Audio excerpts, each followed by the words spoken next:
పరాశక్తి అనుగ్రహం పొందాలంటే నవరాత్రుల్లో అమ్మవారిని పూజిస్తే సరిపోతుంది.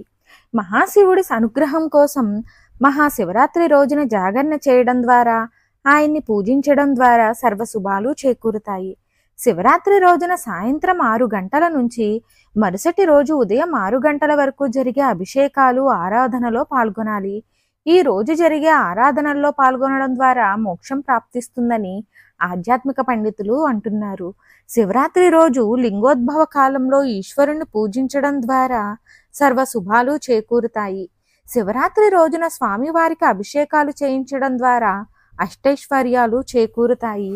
పంచకవ్యం, పంచామృతం, విభూది, పచ్చకర్పూరం, చందనం, బియ్యపిండి అభిషేకానికి ఇవ్వడం ఈతి బాధలను తొలగిస్తుంది. మరిన్ని ఆధ్యాత్మిక విషయాల కోసం మా ఛానల్ను సబ్స్క్రైబ్ చేయండి. వీడియో నచ్చితే లైక్ చేయండి, షేర్ చేయండి, కామెంట్ రూపంలో మీ అభిప్రాయాన్ని తెలియచేయండి.